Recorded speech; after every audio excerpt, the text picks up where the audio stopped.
I'm Reverend Liz Mirante, and it is my absolute delight to welcome all of you again after Adina gave you the welcome.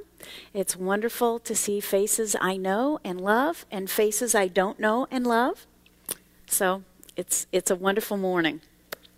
It's a wonderful morning, and we're finishing up the last talk, as Robin indicated. I've been actually talking about freedom all month, and I imagine that some of you in your churches have been talking about freedom all month. Of course, now that you're in Calgary, Canada, yeah, it's a whole different thing.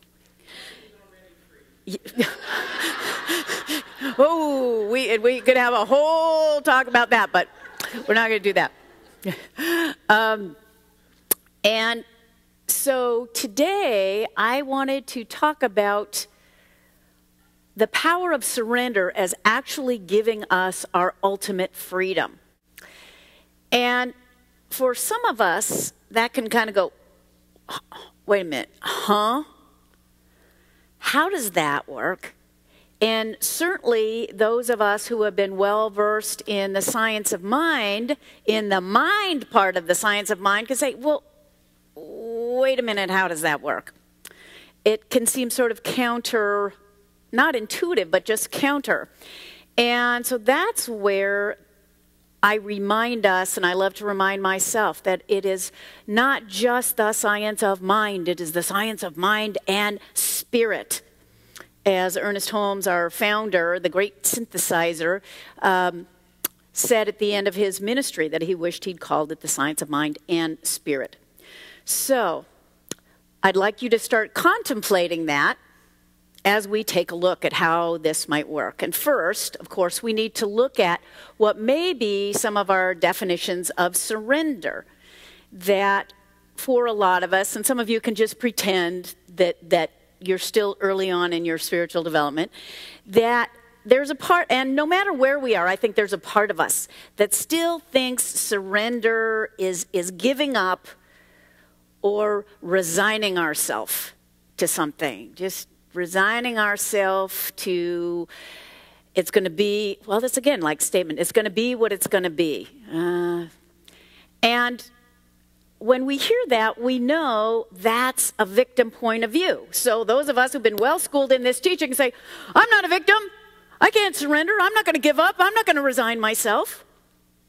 Because freedom, we tend to think in this wonderful teaching of ours, and what we first learn when we come into this wonderful teaching of ours, is that we are free to co-create with Spirit the life that we want to have. That is our freedom, that we are free, and as in our Ernest Holmes' I believe statement, that we can be free from discord of any and every nature. And that the call, the initial call to most of us in Science of Mind is to start creating the life we want and know that we are not a victim. And that there is this wonderful thing called the law that is an aspect of God, that we learn how it works and we learn to work with us, we learn to work with it so that we start changing the way we think, and after we change the way we think, we start seeing our life change. We start seeing circumstances that we really didn't like in our life. We start understanding that we can have power over them and we can see them shift. And that is the wonderful freedom that we claim. We take charge of our lives in co-creation with Spirit.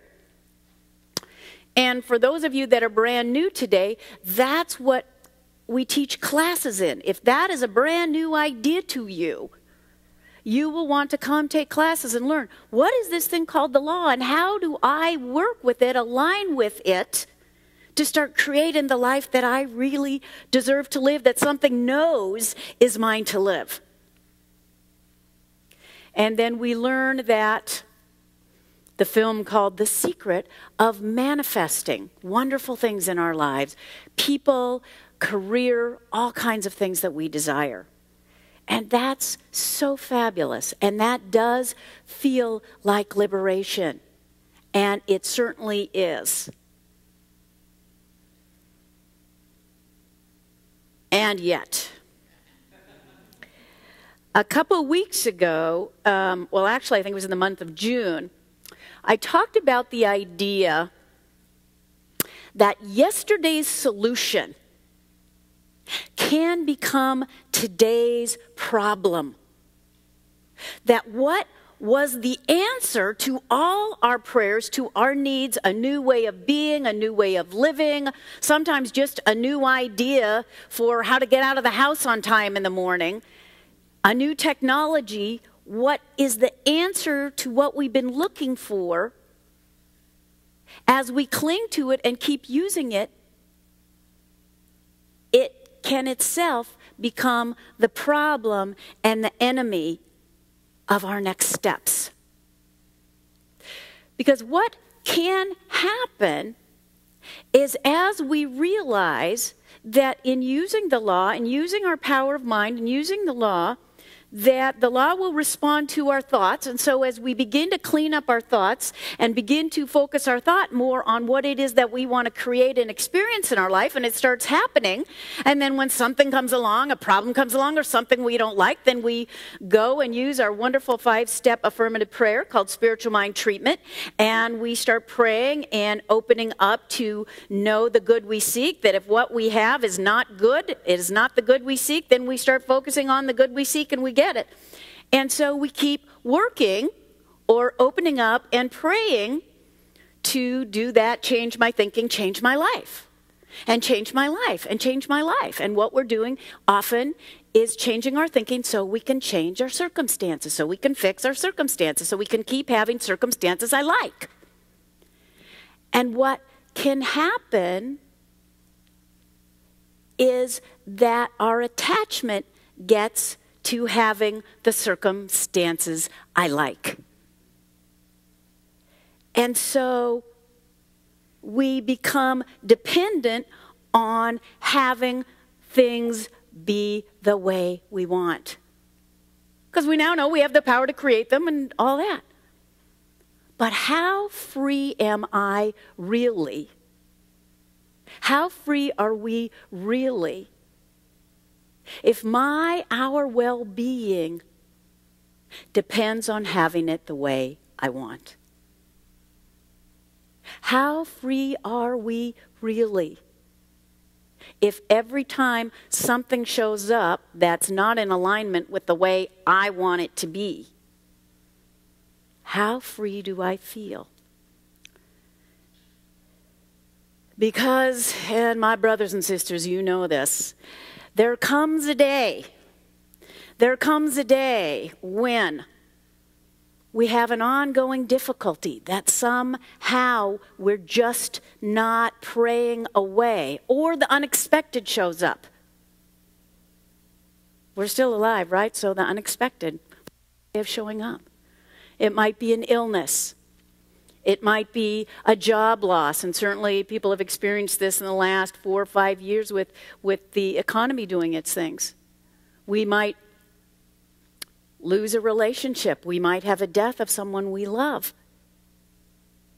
And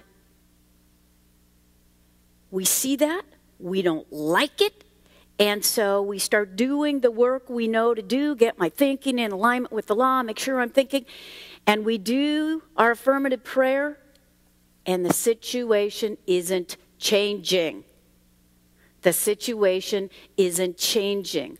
We had a musician here 2 weeks ago, and I feel like I loved, she had this song, and it didn't start out in the most melodious way, but it just so represented, and I wanted it to be, and it wasn't what I wanted it to be, and it was just like, yes, I know when my life gets that way, and I'm going to force it, and I'm going to try to manipulate it, and try to do everything, and plaster all over my bathroom mirrors, you know, what I want, and to make that thing go away, to make it change. Is this just me? Tell me tell me it's just me. And so when we look at the results, when we look at what's going on and it's not changing, or it's not changing the way that we've identified and that we're shooting for, we feel like we've done something wrong. Or we feel that we are something wrong. And what we've created is a new prison, a new box, a prison of our own making, because we have become not just dependent on our circumstances to keep us feeling spiritually attuned, but also we've been limited by our own idea of good, what our own idea of what the good should look like. Because we've done all this training to start clarifying and declaring and claiming our good, and we're told to be specific. I read it again in the Science of Mind. You know, you can find it. Be specific. We've trained all that. So when that good that we've been careful to define and declare, not outline, of course we know that, but declare isn't happening, we go, this isn't good, this isn't right, I'm not doing it right.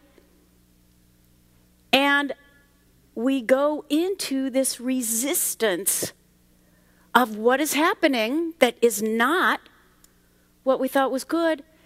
And then we really go into that place that I talked about the other week. We feel in hell. We feel in hell because we don't like the situation. We think it's probably going to get worse. We feel like we're not using our tools properly. It's not a fun place to be.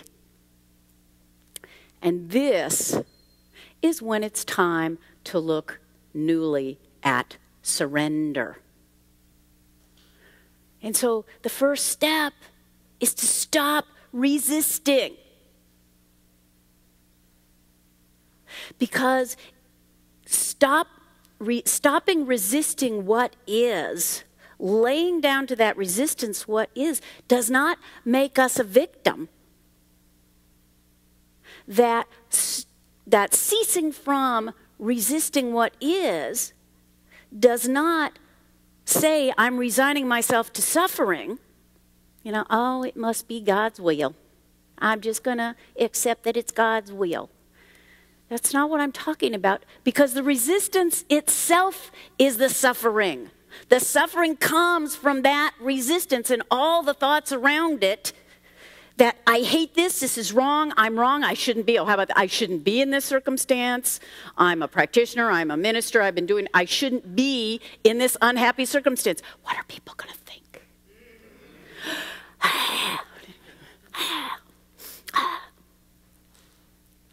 So we stop resisting. We take that first step of saying, wait a minute, I've got to stop resisting what is.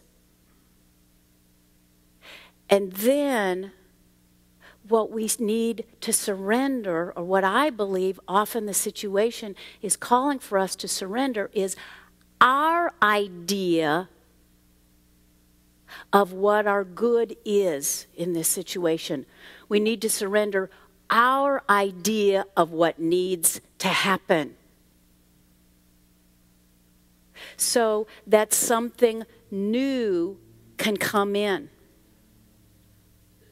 And this is where we go beyond my mind and what my mind can co-create with God, and really know that God as Spirit always has a bigger idea of good for us than we do.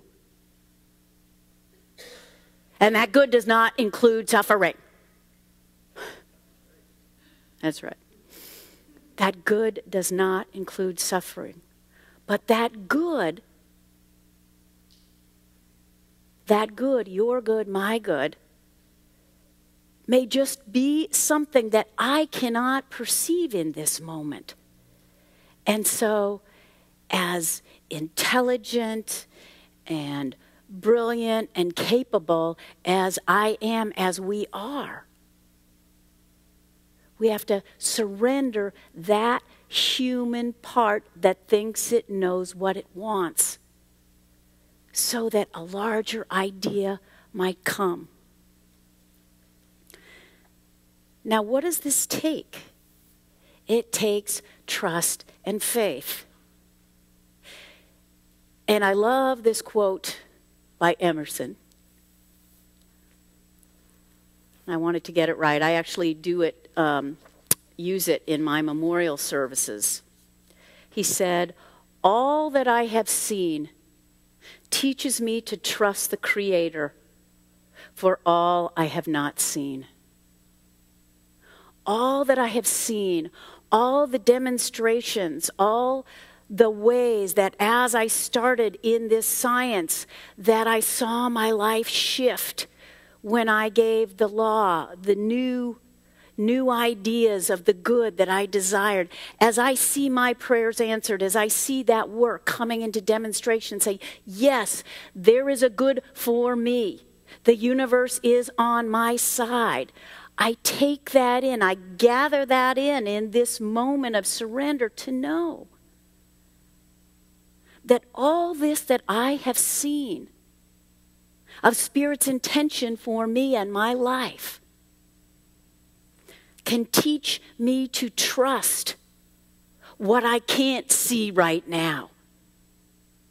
Can teach me to trust that the good, the ultimate good, my peace, my well-being, my sense of joy, my sense of full, free life is starting to be creative in a way I cannot see yet.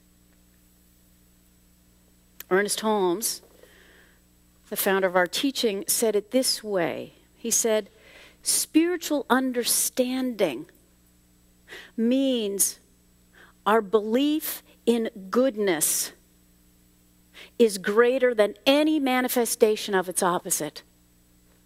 That our belief in the goodness of the universe, if you will, in the goodness of God, is greater than anything that shows up in our life, no matter what it looks like. So this isn't blind trust. Again, it's just God's will. It is a deep knowing when we're still in know. It is that deep knowing that good is happening. That God is even now, the infinite is even now conspiring to bring a new greatness, a new understanding, a new way of being, a new joy into our lives. It's just working. That old adage, God works in mysterious ways. Sorry guys, it is the truth. A lot of times we can see it, but at times like this, there is a mystery that is happening. And we need to welcome it. How do we do that when we're used to kind of having things work? Well, we have to have that daily connection with Spirit. I know I'm preaching mostly to the choir, but for those of us who are still sort of, a daily spiritual practice, that is why daily we need to be in contact with what we call the indwelling presence, that is God. That daily we need to find a way to sit, to get still, to listen and commune with that infinite that loves us so much. Not just the mind of God, but that heart of God. We need to commune with that so we see that we are always held. We are always held.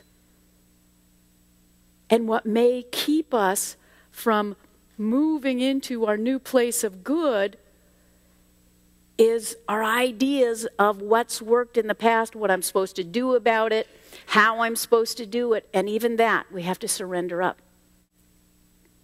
The way I do things. The way I like to control things. We surrender that up.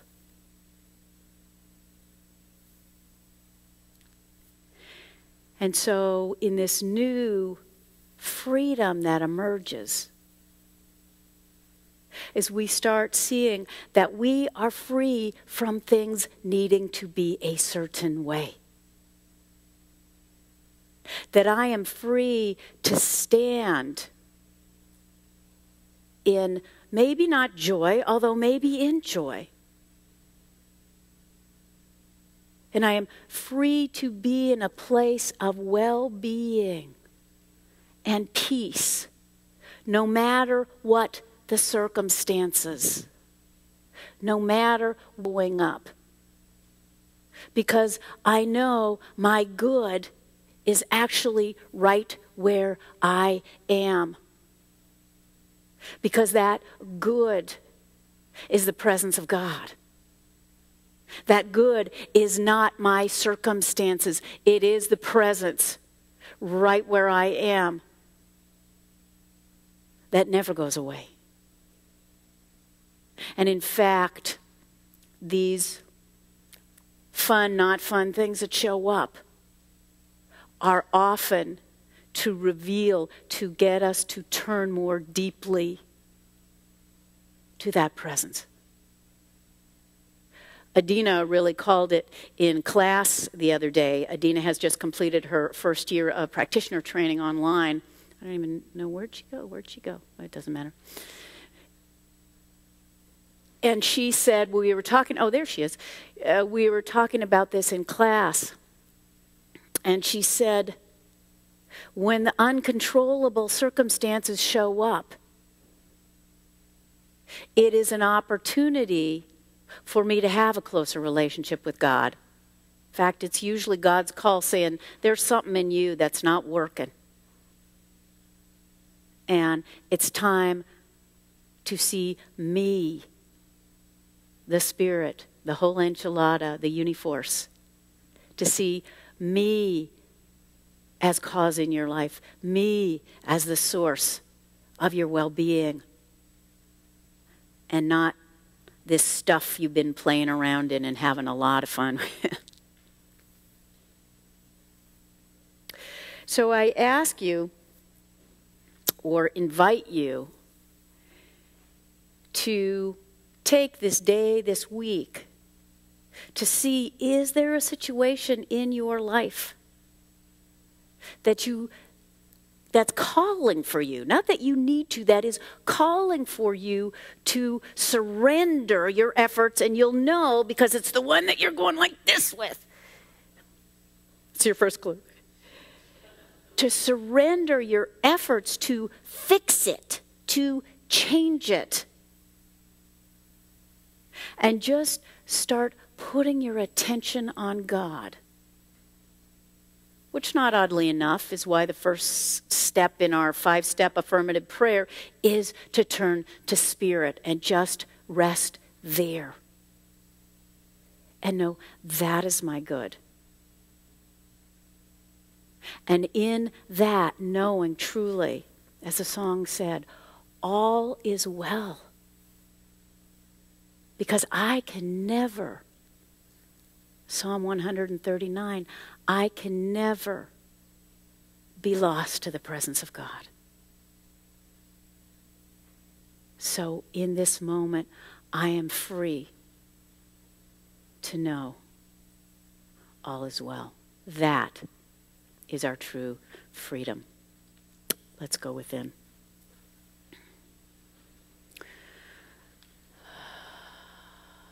And I am so grateful to know there is a power and presence that goes before me and goes with me,